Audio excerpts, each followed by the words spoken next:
There's been a significant increase in the number of people who are transitioning from their biological gender into another. What are some of the reasons behind this, and how should we respond to the trend? Dr. Aaron Devor, Chair in Transgender Studies, joins me now from the University of Victoria. Dr. Devor, welcome to Bridge City News. Happy to be here. Thank you. So, Doctor, until recently, the medical community viewed transgenderism as a type of mental illness, using terms such as gender identity disorder or gender dysphoria. But times have changed. How should we view this today? Well, the times have changed in the sense that we have a lot more transgender people who are coming out and who are speaking out on their own behalf. And we're hearing from transgender people. So in the past, we only really heard from medical professionals who are the ones who cast the decision that this was a mental illness. And now that transgender people are able to have their voices heard, largely through social media and somewhat through participation in the medical professional community, because there are many transgender people who are also medical professionals, we're starting to see a shift in the understanding of what it means to be transgender. And that shift is moving in the direction of understanding it as part of the natural human diversity. So what's the big difference then between someone who self-identifies as the opposite of their biological gender and someone who is, let's say, gender fluid? Well, first of all, let me talk about the biological gender concept, because in the professional community and in the transgender community, we usually talk about biological sex, which refers to physical characteristics. And then we talk about gender, which is more about your mental state, your social position, how you see yourself, what your identity is. So people are changing more their gender, and then you ask about transgender and gender fluid. So transgender is an umbrella term that refers to a great range of gender identities, anything that is other than people identifying as exactly what you would expect on the basis of their physical sex. And that would include gender fluid in many people's minds, but not in everybody's minds. So for some people, transgender refers to people who have taken a position for themselves in binary gender. And by binary gender, I mean the idea that there are men and there are women and there's nothing in between. And people who are gender fluid are people who are saying, well, actually, there's a lot in between. And they identify as something in between, or they may move around from one end of that binary spectrum to the other end, and sometimes be on the man or the woman end of the spectrum, and sometimes be in the middle. And I understand there's a belief that there are other genders as well, possibly more than we've talked about. Can you explain? Well, there seem to be new labels for different kinds of gender nuances and shades of gray that are coming up all the time. So there is a lot of discussion and debate about how should we parse this. Should we say there are men and women and a third gender, which is what's done in some places, but in some cultures around the world, there are 4 and 5 and 6 different genders.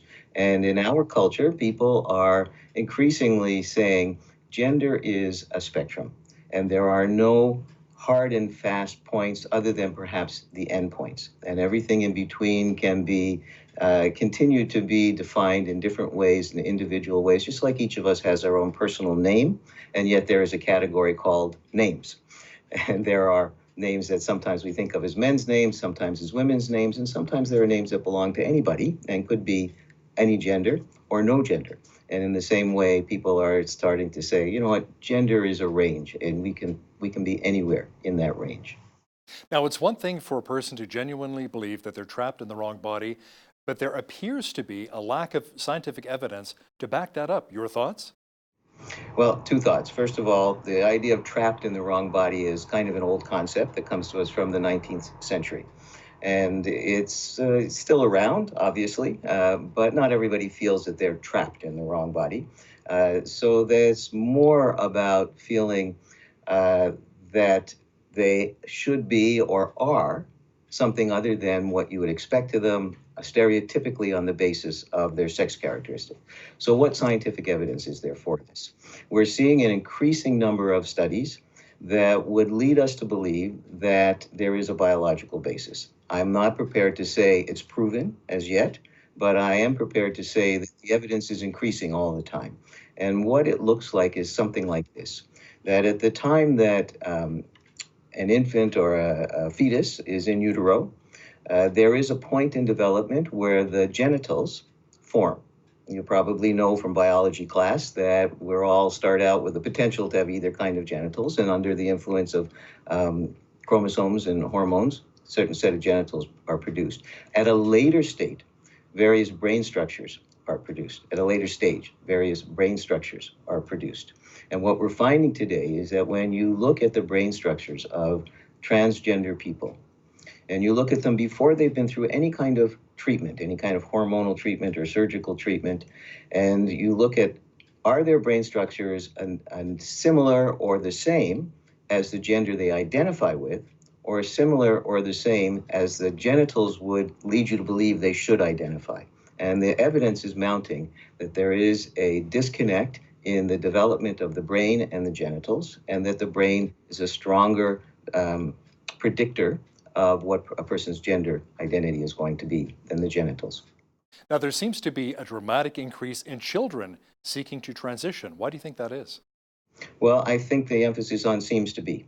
And so what I think we're seeing is that there have always been a number, a fairly significant minority of children or people of any age who are transgender. And we now live in a time where there is a widespread knowledge. I was going to say understanding, but not everybody understands, but a widespread knowledge of the existence of transgender. And so people, children at a young age, know that this exists because they learn about it, or they don't even know that it exists, and they simply say, if they're very young, they simply say, "Mommy, why does everybody think I'm a boy? I'm really a girl." And in an earlier day, those parents would have come down very hard on that child. And they would have said, "That's crazy. I don't ever want to hear you say that again." And if you do, some parents would have beat it out of the child. And so they would suppress this in the child through their response to it. Whereas today, a great many parents, when their child says something like that, they go on the internet, they type into Google, "My son thinks he's a girl," and they find out all about transgender. And one of the things they find out is that in the past, when children were treated that way, they very often developed a lot of mental health issues. They very often developed into kids who acted out in all sorts of self-destructive ways. And unfortunately, a lot of them end up at suicide. And so they say to themselves, "I'd rather have a child who is transgender and alive," even if it freaks them out, because a lot of parents, when they first hear this and think their child might be transgender, are scared, horrified, they think it's terrible. But as they learn something about it, they realize it's not so terrible. A transgender person can have a perfectly decent life. And if they suppress it, it's very possible they will lose that child. Either the child will run away from home, will become drug addicted, will have all kinds of problems because they can't live who they really are, and they might even die. They might even commit suicide. Some stats show that traditionally, many children who question their gender grow out of this and are content with their biological gender once they become adults.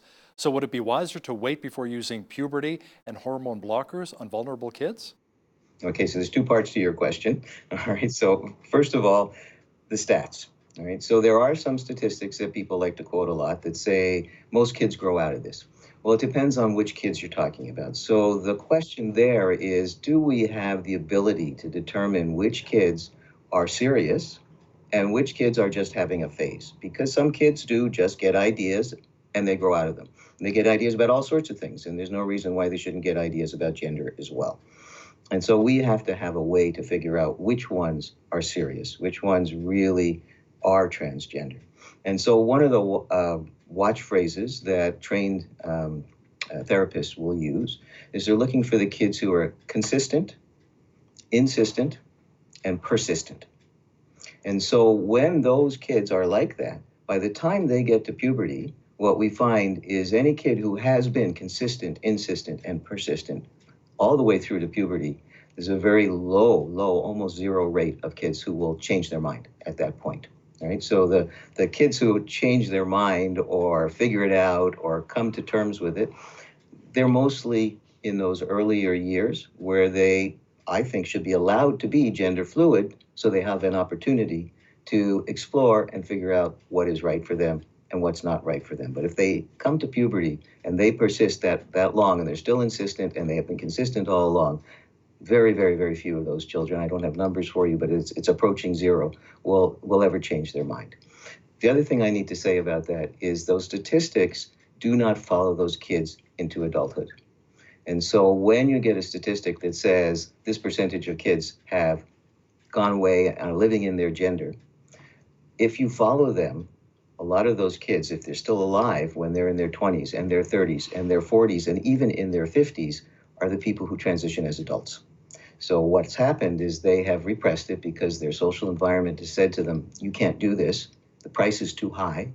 And later in life, when they're adults and they feel they have enough autonomy, they transition. But they don't show up in those statistics about which kids desist, stop doing it. Now, there seem to be a significant number of feminists who do not agree that a trans woman is truly a woman.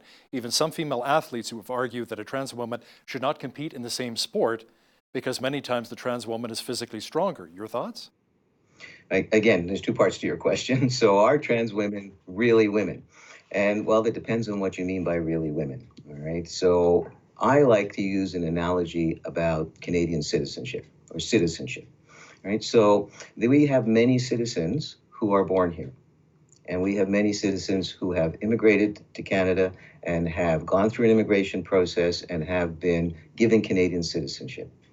They're all Canadian citizens, but some are naturalized Canadian citizens and some are naturally born in Canada citizens. And so I think trans women are really women in the same sense that our new Canadians who have gone through the entire immigration process and been given Canadian citizenship are also Canadians. And with some who go through that, years and years later, you can still tell that they're immigrants. And others, years and years later, you would never know that they hadn't spent their entire life in Canada. And we see the same thing with trans women. Some assimilate very well, and some don't assimilate so well. But they're still women. I think of it, the analogy, naturalized women. But how about that physical characteristic? You know, if they were born biologically male and they've got bigger muscles, they're taller, they're stronger, would they not have the advantage in certain sports over women who were, born as a female? Yeah, this is a very active debate. And I am not a sport expert, but I can tell you a little bit about where the discussion is going. And so there are some advantages. Now we're talking about trans women. Very few people are worried about trans men competing against cisgender men. Cisgender is the term we use for people who are not transgender. But people are worried about transgender women or trans women competing against cisgender women. And many of the advantages that they're concerned about do fade with the loss of testosterone input and the increase of estrogen, but not all of them. So bone structure doesn't change. Muscle mass does change significantly. Hip to waist ratio, those kinds of things. There's a number of things that don't change. And so where a lot of the discussion is going, and it's not yet resolved, is that perhaps we can do something in our sports that's similar to what we do in boxing. So we have weight classes, and in boxing, that has been determined to be the important factor. I'm not enough of a sport expert to say, how would we divide up people who are runners? How would we divide up people who are cyclists? How would we divide up people who are skiers? But I think that's the direction it's going, is that we're going to find a way to make even competition among classes of people who have close enough characteristics that it's a fair competition, and that it doesn't have to be on the basis of gender. There can be other ways that we can divide that. What do you think of the movement toward requiring others to address a trans person by their preferred pronoun? Professor Jordan Peterson disagrees with it, calling it compelled speech, which would violate our right to freedom of speech. But how do you see it? Well, each of us has a name, and there are far more names than there are pronouns.